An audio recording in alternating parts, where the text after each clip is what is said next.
Hello everyone मु स्वागत करुच्ची एकेसा study time YouTube channel को। तो आज आम देखा इंग्लीश एमती 10टी नियम जहाँ आपण को सब एग्जाम रे देखा मिल माने सब एग्जाम रे यही नियम को फॉलो कले आम बहुत किसी शिखिपर और बहुत किसी जापर। तब चलतु स्टार्ट कर प्रथम आसूँ सब्जेक्ट भार्ब एग्रीमेंट। तो सब्जेक्ट भार्ब एग्रीमेंट कौन तो रूल कहूँ भार्ब सिंगुलर प्लूराल जदि सिंगुलर भार्ब सब्जेक्ट हेब तो सिंगुलर सब्जेक्ट तो भार्ब सब्जेक्ट कौन चलते जाना जदि एक वचन सिंगुलर सब्जेक्ट सिंगुलर तेरे क्रिया जो भार्ब अच्छी ताहा भी कौन सिंगुलर माने एक वचन जदि आम गोटे को कहूँ तो सिंगुलर जमीक कि ही गोज टू स्कूल तो ही एठारे सिंगुलर तो एठारे गोज लगी माने ताहा भार्ब भी सिंगुलर एठारे गो बोले आमर भूल जमीक कि दे हूँ प्लूराल माने से माने दे गो टू स्कूल एठारे दे प्लूराल लगी से आम गोर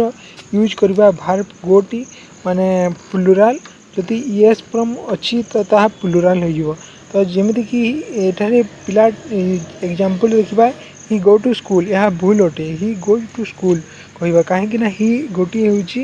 एक वचन तो बुझीपारे सब्जेक्ट भार्ब एग्रीमेंट रे कौन नियम लगुच। द्वितीय हूँ टेन्स तो काल बहुत ही इम्पोर्टाट तो टेन्स रो सठिक व्यवहार केमिति करवा चलतु जाना। तो वाक्य टेन्स गुड़िक कंसिस्टेंट रहा दरकार जमी सेंटेंस माध्यम टेन्स व्यवहार करवा भूल जमीक कि पास्ट पास्ट माने अतीत अतीत काल माने जहाँ हो जाए he came and sat on chair तो एठारे लगाई तो पास्ट जदि मुझे मु गोटे से आसला आउ चौकी उपरे बसी तो से आसला एवं चौकी उपरे बसी तो एमती माने सी कम जो एस लगी तो ये भूल हो तो प्रेजेंट पास्ट भूल हो जमीक कि प्रेजेंट पास्ट फ्यूचर सहित एक सिस्टम कथा है दरकार। तो टेन्स जिते आम व्यवहार करुचे जाना दरकार केनटा आम व्यवहार करवा। 3 नंबर हूँ आर्टिकल तो आपण मैंने जानी आर्टिकल ए एन द माने स्वरवर्ण तो जमीक कि ओडिया रे अच्छे सेमती कि ये जो स्वरवर्ण माने भावेल साउंड आसी थाए इंग्लीश रे 5टी भावेल अच्छी ए ई आई ओ यू तो ये भावेल साउंड कन्सोनांट साउंड जो है ये खेल तो ये जो कन्सोनांट आसी थाए उच्चारण ए व्यवहार करता हूँ यदि भावेल साउंड आसी थाए तो एन व्यवहार करता हूँ तो द टी निश्चित वस्तु बा क्रिया को कहवाई द व्यवहार करता हूँ जमीक कि ए बुक ए कैट तो ए बुक कहीं कौन ये कन्सोनांट माने व्यंजन वर्ण साउंड आसी तो एन एप्पल एन कहीं कहले ए एप्पल कहीं कहले नहीं तो एप्पल जो हूँ एप्पल ये ए एन द माने ए ई आई ओ यू माने भावेल साउंड आसी एन आवर। तो आम शब्दर उच्चारण आम देखा शब्दर आरंभ देखा ना तो ए एन द यह आम देखा कि क्योंटी आसी तो सेंटेंस रे फिल इन द ब्लैंक रे आमको आसवा। तो 4 नंबर हूँ प्रिपोजिशन तो इंग्लीश रो बहुत बड़ नियम हूँ प्रिपोजिशन। प्रिपोजिशन हूँ प्रीपोजिशन आम जदि यहाँ विच्छेद करवा प्री जुग पोजिशन प्रीपोजिशन तो प्रीपोजिशन एक सेंटेंस जड़े जहाँ संपर्क अवस्था अधिक समय को बताई था जमीक कि in on at for to by with about from up in रे ऑन पर एट कु फॉर पाई बाय द्वारा विथ सहित अबाउट सहित फ्रॉम पाई अप के तो she is good at singing तो सी कौन गीत गाइबारे भल अच्छी एठारे आम कहले प्रीपोजिशन व्यवहार होती I am interested to history तो मु इतिहास कौन रुचि रखें this gift is for you तो ये फॉर व्यवहार है और ये इन व्यवहार है ये एड व्यवहार है तो इन एट फॉर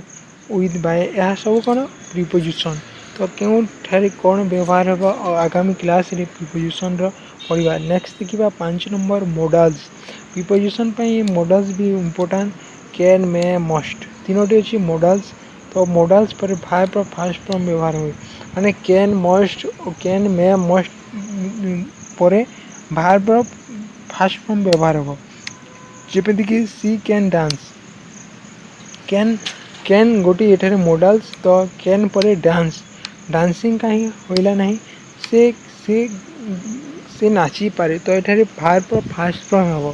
तो द्वितीय हूँ ही मे गो टू स्कूल तो मे पर जो है भार्ब फास्ट फॉर्म माने गो टी verb first form going goes लगाइले भूल हे।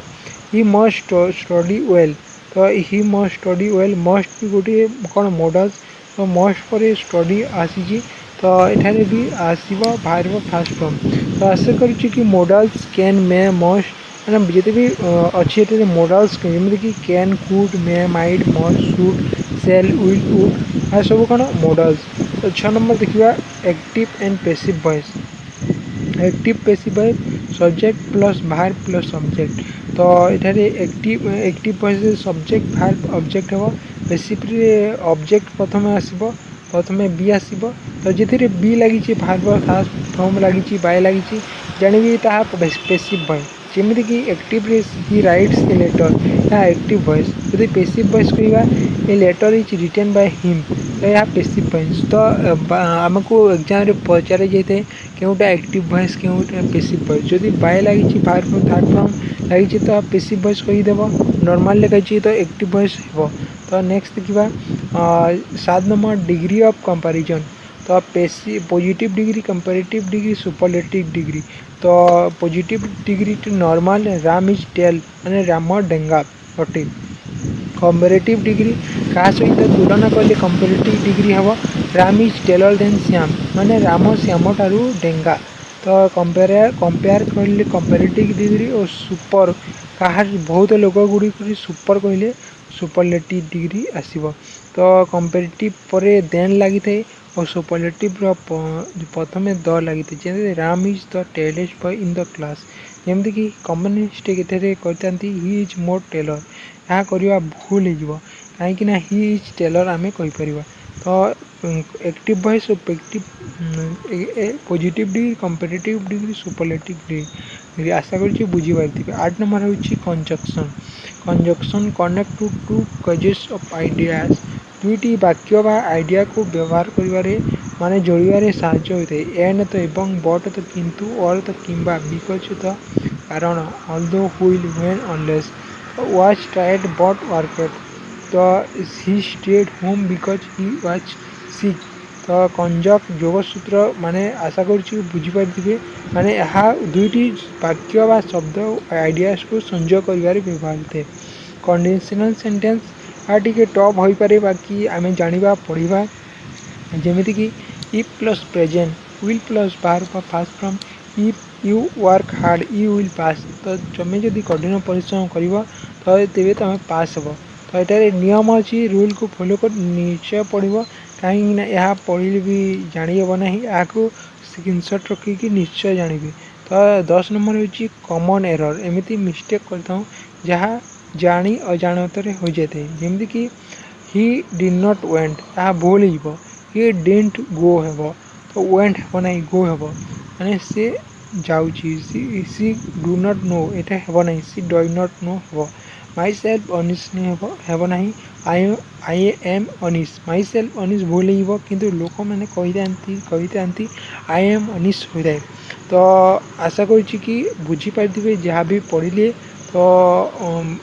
आम शिखा आम जीता स्टडी टाइम यूट्यूब चैनल सहित आउ विनर कप आमर स्टडी टाइम यूट्यूब चैनल को सब्सक्राइब करूँ मिलवा आगामी क्लास भल लगे लाइक करूँ सब्सक्राइब करूँ।